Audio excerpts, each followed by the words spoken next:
जय गुरु जी। शुक्राना गुरु जी। अनंतम शुक्राना हमारे गुरु जी महाराज का। ओम नमः शिवाय। शिव जी सदा सहाय। ओम नमः शिवाय। गुरु जी सदा सहाय। शुक्राना शुक्राना शुक्राना अनंतम शुक्राना हमारे पूर्ण गुरु महाशिव, आपको शत शत नमन। जितना आपको हम दर्शनों के लिए बार बार बाध्य करते हैं, सच में हमें दर्शन तभी मिलेंगे जब आप चाहोगे। और हमारे चाहने से कुछ नहीं होता, क्योंकि हमारे कर्मास किस तरीके से कट रहे हैं या ख़त्म हो रहे हैं वो सब आप जानते हो। हम सिर्फ आपकी वडियाई कर सकते हैं, आपके सामने अरदास कर सकते हैं कि प्रभु जैसे ठीक लगे, जो आपको हमारे हिसाब से सही लगे वही हमें मिलना चाहिए, वही आप हमें देना। क्योंकि कुछ परिस्थितियाँ ऐसी होती हैं जो हमें मुश्किल लगती हैं, लेकिन पूरे जीवन के लिए जो लेसन देती हैं वो एक अलग अहमियत रखती हैं कि जो हमें सामने कठिन दिख रहा है लेकिन वो हमारे लिए बहुत अच्छा होता है।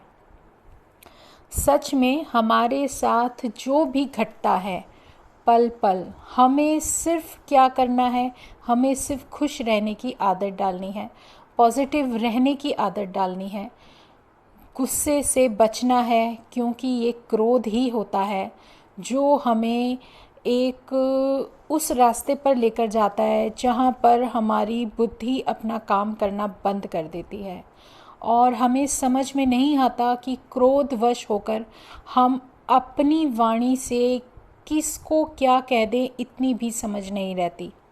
सच में ये क्रोध ही हमारा सबसे बड़ा शत्रु होता है। और जो हमारे गुरुजी सिखाते हैं वो सिर्फ यही बताते हैं कि नीमा होकर रहो। जितने नीमा होकर रहोगे उतना ही आप अपने जीवन को सरल बना सकोगे। नीमा का मतलब जो ना समझे उनके लिए पोलाइटनेस होती है। एक ऐसा इतना ज़्यादा आपको अपने अंदर चेंज लाना होता है कि अगर आपको क्रोध आ रहा है तो कोशिश करो कि आप अपने अंदर अपने जिस भी इष्ट को मानते हो उसका नाम लेना शुरू करो, या जो भी आपका बीज मंत्र होता है उसको आप बोलो। उससे धीरे धीरे मन शांत हो जाएगा। और सच में हमारे जीवन में हमें आगे बढ़ने के लिए इस पर विजय पाना बहुत ज़रूरी है। कई बार कुछ बातें ऐसी होती हैं जो दिल को चोट तो पहुंचाती है, लेकिन हमें किसी को भी गलत नहीं बोलना। हमारी वाणी हमारे लिए हमारा सबसे बड़ा शत्रु होता है। जितना सोच समझ कर, जितना प्यार से आप बात करोगे उतना ही आपका जीवन सरल बन जाएगा और पॉजिटिव थॉट आपका रास्ता और आसान बना देंगे, जिस रास्ते पर प्रभु आपको लेकर चल रहे हैं। सच में हमें सिर्फ अपने ऊपर कंट्रोल करना सीखना है। वो कंट्रोल सिर्फ हमें इन चीज़ों का नहीं कि हम किसी को अपने वश में करें, नहीं, हमें अपने आप को अपने कंट्रोल में रखना है। क्योंकि हमारा मन जो पल पल भागता रहता है वो सिर्फ सिमरन के नाम से ही एक जगह स्थिर होना सीखता है। ये उस प्रभु की बहुत बड़ी मेहर है। हमारी वाणी आज पता नहीं क्यों मन में भाव आ रहा है कि हम वाणी के बारे में बात करें। हमारी वाणी से निकले हुए शब्द किसी को कितना घायल कर सकते हैं, किसी के अंतर मन को कितना दुखी कर सकते हैं, ये हम नहीं समझ सकते। लेकिन हमें कोशिश करनी चाहिए कि क्रोध में आकर भी किसी को गलत ना बोले। जितना हो सके कम बोलने की आदत डालो, क्योंकि जो मन के जो शब्द होते हैं ना, वही निकलकर हमारे वाणी में आते हैं, और वाणी में आने के बाद वो सामने वाले पर कैसा अटैक करेंगे ये आप नहीं समझ सकते। तो शुक्राना हमारे गुरुजी महाराज का, जो हमें इतना समझने में हमारी मदद कर रहे हो, हमें सिखा रहे हो, हमें लाइफ का एक वो लेसन दे रहे हो कि हमें लाइफ में कभी एक तो किसी का मजाक नहीं बनाना चाहिए। कोई कैसा है, कैसा दिखता है, कैसा रंग है, कैसा शरीर है, कैसा आकार है, सब अपने कर्मों के हिसाब से कर्म काटने के लिए ही उस स्थिति में होते हैं। कभी कोई अपनी पसंद से वैसा नहीं बनता जैसा आप उसको मजाक बनाने के समय बोलते हो। तो ये बहुत बड़ा आघात होता है जो किसी को, सामने वाले को अंदर तक तोड़ देता है। कुछ बातें हर कोई बर्दाश्त नहीं कर सकता, लेकिन हमें अपने ऊपर व्यंग्य करने वाले को माफ़ कर देना चाहिए, क्योंकि हमें इतनी समझ होनी चाहिए कि अगर सामने वाला ऐसी बातें कर रहा है तो उसमें उतनी ही समझ है, उसमें उससे ज़्यादा समझने की कोई ताकत नहीं है। हमें उस पर दया करनी चाहिए, क्योंकि उसकी सोच पर हमें तरस आना चाहिए कि प्रभु ने उसको अभी तक सिर्फ उसी स्थिति में रखा हुआ है जहाँ तक वो इस लेवल में सोच सकता है। और वाणी के लिए सबसे बड़ा सत्संग, एक सत्संग आपके साथ शेयर करती हूँ जो अभी फ़िलहाल मुझे याद आ रहा है, या जो हमें सिखाया प्रभु ने, जो सीखने का मौका दिया। एक सेवादार होते हैं, वो बहुत ही ज़्यादा ज़ुबान के कड़वे होते हैं, बहुत ज़्यादा कड़वी ज़ुबान, हमेशा क्रोध में रहना। लेकिन वो गुरुद्वारे में सेवा करते थे और बहुत ज़्यादा, और वो अपने गुरु के काफ़ी करीब रहते थे और उनकी पूरी सेवा में तत्पर रहते थे। सब कुछ ठीक है, उन्होंने बहुत अच्छे कर्म किए, सेवा की, लेकिन वो सारे कर्म और सारी सेवा वो ज़ीरो हो जाती थी जब वो किसी के साथ क्रोधवश होकर गलत शब्दों का इस्तेमाल कर देते थे। यही उनका सबसे बड़ा माइनस पॉइंट होता था। जैसे हम लोग हैं, हम लोग जितना मर्जी कुछ भी कर लें, लेकिन जहाँ क्रोधवश होकर हम किसी को कुछ गलत बोलते हैं या किसी का मजाक उड़ाते हैं या किसी को भी कुछ गलत बोल देंगे, तो हम वहाँ पर जो भी हमने अब तक किया है वो सारा ज़ीरो हो जाएगा। इसलिए अपने ऊपर हमें कंट्रोल करना सीखना है, अपनी कमियों को दूर करना है जो हमारे अंदर है। हमें किसी से कोई ऐसा गिव एंड टेक नहीं रखना जिसके कारण हम उस चीज़ में बंध जाएं। बाकी तो ये सब माया जाल होता है जो प्रभु ने चारों तरफ, जो हमारे इस काल ने हमारे कर्मों के अनुसार हमें चारों तरफ से घेरा हुआ है, ताकि हम अपने प्रभु के चरणों में ध्यान ना लगा सके। ये सब कुछ वही चलता रहता है जो कि एक सर्कल है। अगर हम उस सर्कल से निकलना चाहेंगे तो उनको तकलीफ़ होगी, इस करके ही हमें ये सब बर्दाश्त करना पड़ता है। लेकिन अगर हमें कर्मों को सुधारना है तो अपनी वाणी पर, अपने क्रोध पर, अपनी कमियों पर बहुत ज़्यादा ध्यान देना पड़ेगा, और ये बहुत ज़रूरी है। जैसे मैं उनका बता रही थी, जो गुरुजी होते हैं, वो तो आपको मैंने एक बताया कि एक वो पर्सनालिटी थी जिनके अंदर ये बहुत बड़ी कमी थी। उसको आप अभी यहीं विराम करो, मैं आपको आगे बताती हूँ कि एक बार गुरु गोविंद सिंह अपने दरबार में बैठे होते हैं, वहाँ पर बहुत सारी संगत होती है, और एक मदारी अपने रीछ को लेकर वहाँ पर आता है। रीछ को वहाँ पर नृत्य करने के लिए उनसे आज्ञा मांगता है कि महाराज आपके इस दरबार में अगर ये सब कुछ करके दिखाता है जो मैं कह रहा हूँ, या लोगों का मनोरंजन करता है, तो आज मेरा कल्याण हो जाएगा, क्योंकि आपके पास संगत बहुत सारी है और सब कुछ ना कुछ मुझे देंगे। तो महाराज उन्हें आज्ञा दे देते हैं। और जब रीछ सब कुछ करके दिखाता है तो एक वहाँ पर सेवादार होते हैं जो गुरुजी के पास खड़े होते हैं, और जब वो ये सब रिझा कर सबका मनोरंजन कर रहे होते हैं, सब हंस रहे होते हैं, तो महाराज उस सेवक से पूछते हैं कि क्या तुमने पहचाना कि ये रीछ कौन है? तो उन्होंने कहा कि नहीं महाराज, मैं क्यों पहचानूंगा। कहने लगे कि इसको पहचानो, ये तुम्हारे पिता हैं जो पिछले जन्म में थे, लेकिन इस समय रीछ हुए क्योंकि इनके कर्मों के कारण इनको ये जन्म लेना पड़ा, इनकी वाणी के कारण इनको ये जन्म लेना पड़ा। तो वो हैरान हो जाता है कि नहीं, मेरे पिताजी तो आपके बहुत ज़्यादा बड़े भक्त थे, सेवक थे, वो बहुत सेवा करते थे, सब कुछ करते थे, तो ये जन्म रीछ का उन्हें कैसे मिल गया, मैं इस पर विश्वास नहीं कर पा रहा। तब महाराज उन्हें समझाते हैं कि देखो, उनका सब कुछ बहुत अच्छा था, लेकिन वो एक जगह जाके ज़ीरो हो जाते थे जब वो क्रोधवश आकर अपने सामने वाले को, किसी को भी क्रोध में आकर कुछ गलत बोलते थे, गुस्सा उतारते थे, अपशब्द बोलते थे। क्योंकि कोई भी इंसान सामने चाहे छोटा हो बड़ा हो, सबको बराबर समझना चाहिए। सिर्फ क्रोध के वशीभूत होकर गलत भाषा का प्रयोग अच्छा नहीं होता, इसीलिए कम बोलने के लिए कहा जाता है। हमने भी उसे बहुत समझाया, लेकिन उनको समझ नहीं आ रहा था। एक दिन पूरे उसमें सेवा करके गुरुद्वारे की, और एक बार कड़ा प्रसाद बांटा जा रहा था।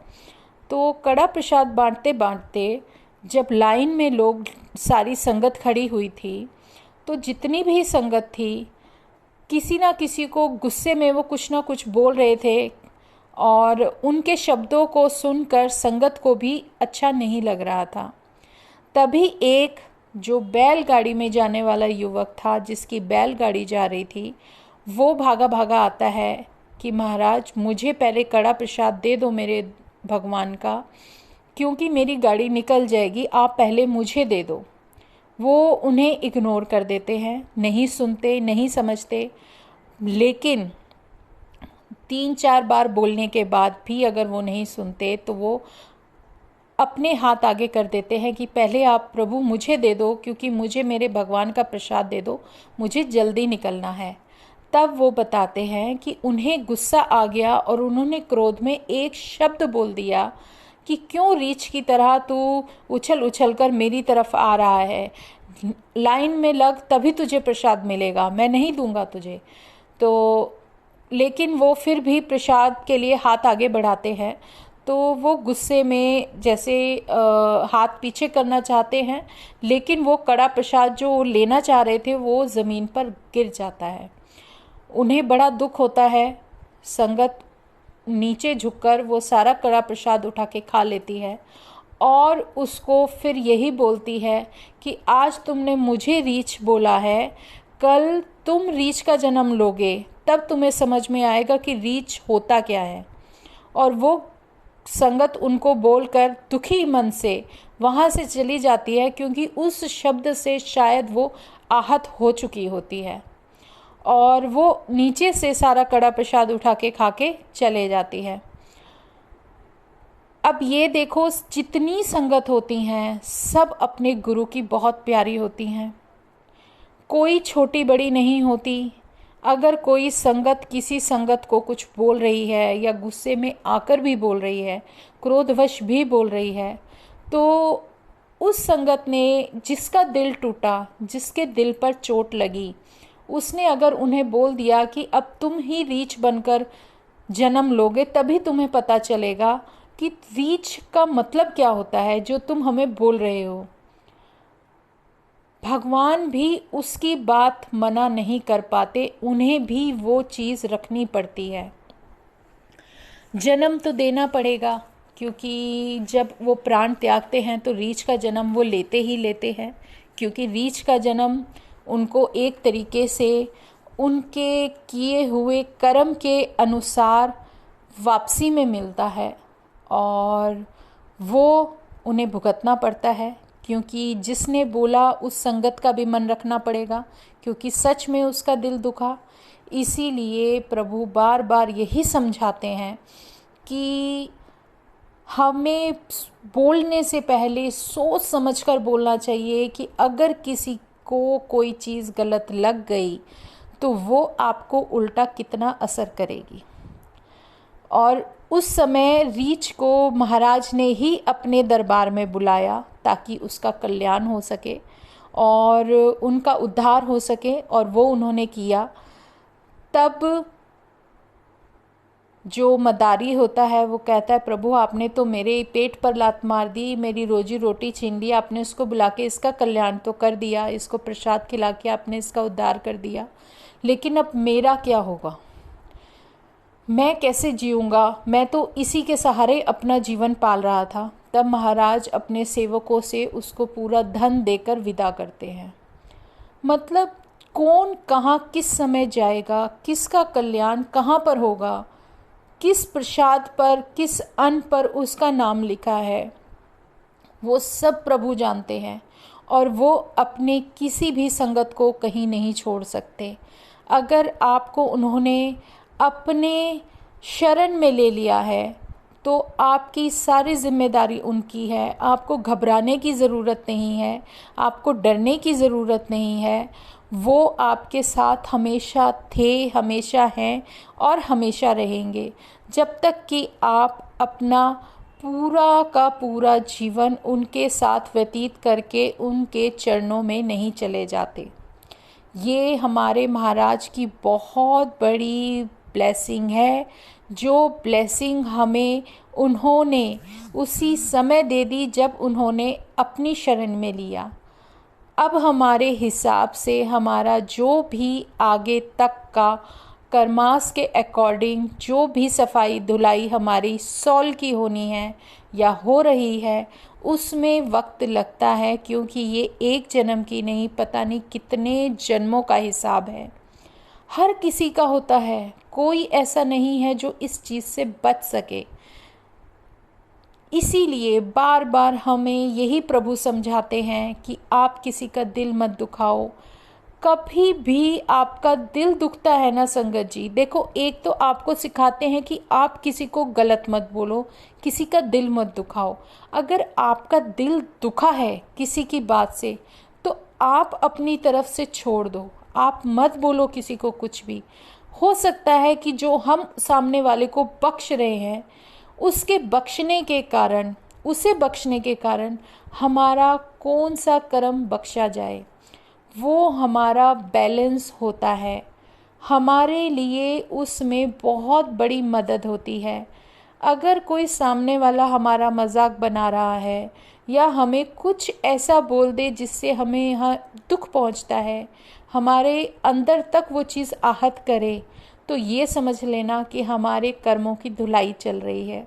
सच में ये सब प्रभु की मर्ज़ी से ही होता है। उसका कर्मा तो उसके ऊपर है, उसने क्या किया ये उसकी सोच के ऊपर निर्भर करता है। लेकिन हम कौन हैं, हम कौन होते हैं किसी को कुछ भी बोलने वाले। हाँ, हम जिस परिस्थिति में हैं, अगर हमें कुछ बर्दाश्त करना पड़ रहा है, सुनना पड़ रहा है, तो कोई परवाह नहीं है, कोई फ़र्क नहीं पड़ता, दिक्कत नहीं है, उसको आप बिल्कुल जाने दो, लीव कर दो, अपने ऊपर मत लो। धीरे धीरे अपने आप को स्ट्रॉन्ग बनाओ, अपने आप को आदत डालो उस सिचुएशन में रखने की कि आप जहाँ तक हो सके कम बोलो, क्योंकि जो हमारा शब्दों का जो व्यवहार होता है वो बहुत ज़रूरी होता है कि वो मीठा हो, वाणी अच्छी हो। उस वाणी के अनुसार हमारा जो चरित्र होता है वो आंकलन लोगों के द्वारा किया जाता है, उस पे हमें कोई फ़र्क नहीं पड़ता। लेकिन हमारी वाणी से हमारे चरित्र पर फ़र्क पड़ता है। क्योंकि कोई भी कुछ भी किसी को बोलकर ऐसे ही चला जाए तो वो भी गलत है। तो शुक्राना हमारे गुरुजी महाराज का कि हमें इतनी समझ दी कि हम उन चीज़ों को आसानी से समझ सके कि हमें अपने जीवन में तुम्हारे वचनों के अनुसार कौन सी आदतें अपनानी हैं। कभी किसी को अपनी भाषा में या किसी भी भाषा में संगत जी एक तो कभी भी गाली गलौज मत करो। इससे भी बहुत कुछ रिटर्न होके आपके पास वापस आएगा, मल्टीपल होके वापस आएगा। ज़रूरी नहीं है कि आपने किसी को डराने की कोशिश की तो वो डर कर बैठ जाए।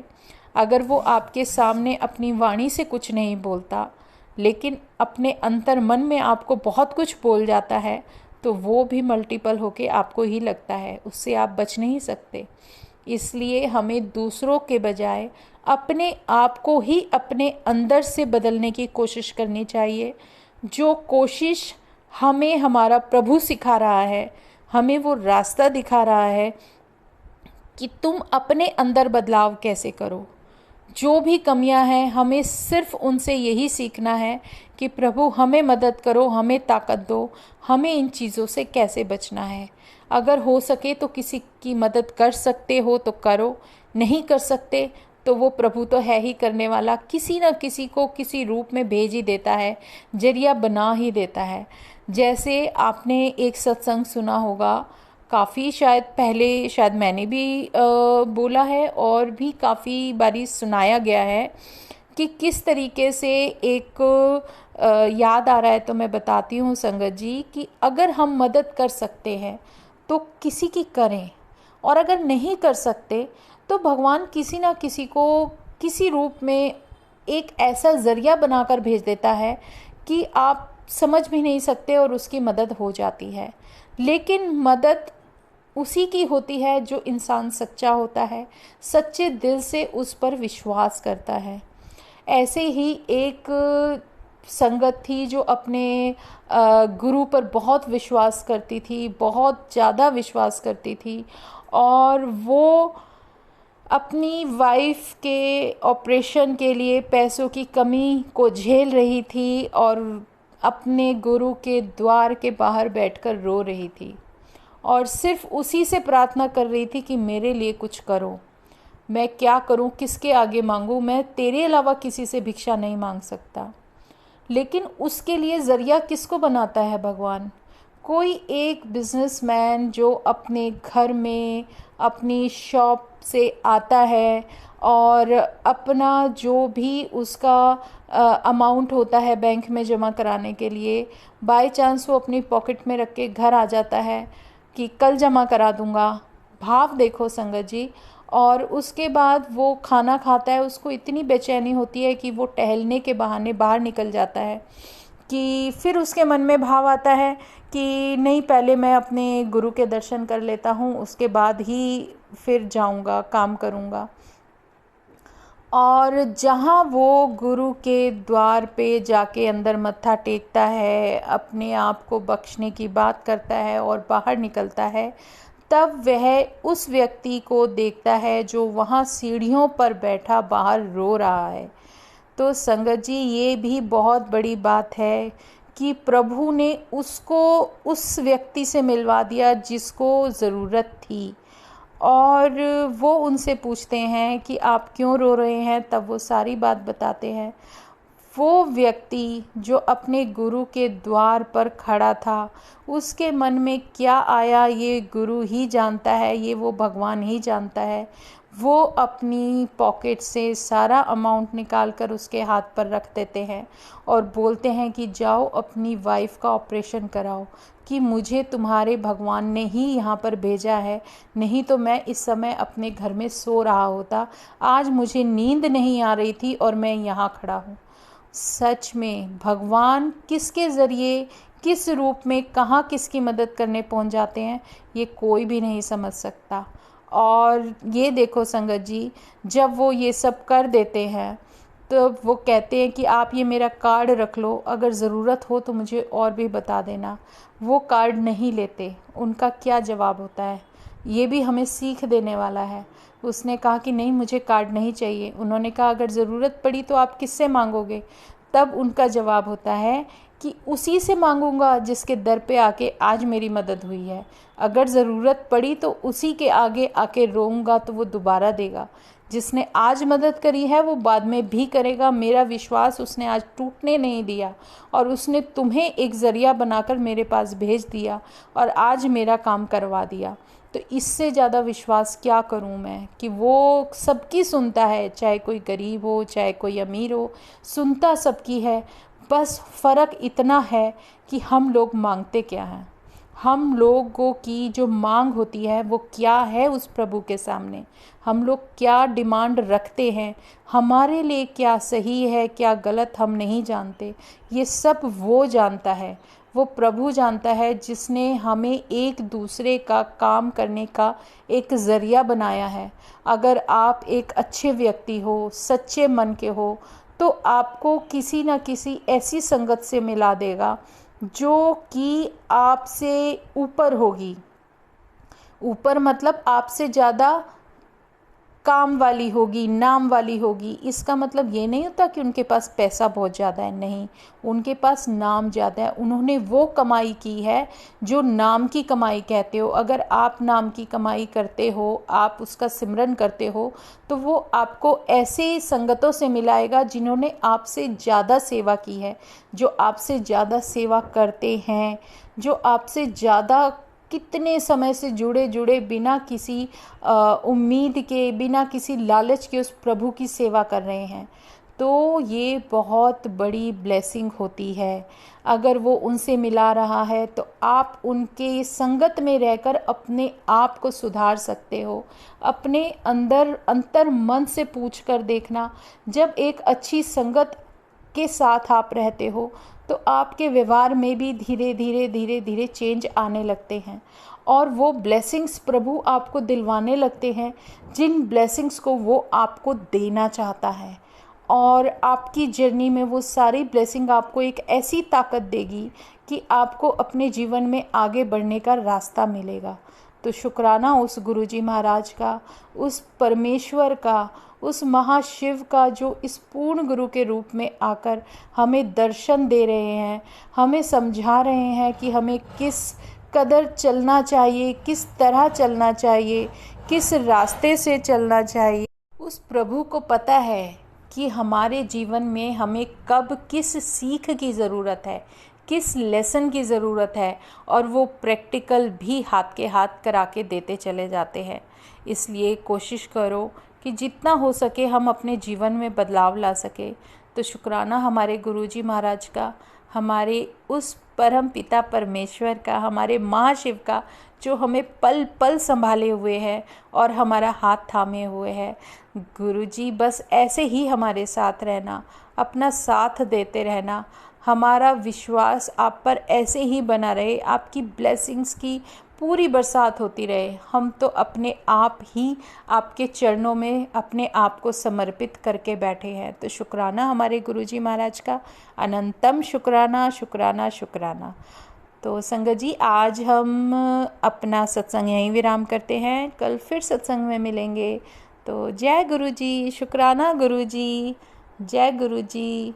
ओम नमः शिवाय, शिवजी सदा सहाय। ओम नमः शिवाय, गुरुजी सदा सहाय। शुक्राना शुक्राना शुक्राना, अनंतम शुक्राना, क्योंकि हमारे गुरुजी हैं ही इतने प्यारे। तो जय गुरुजी, जय गुरुजी।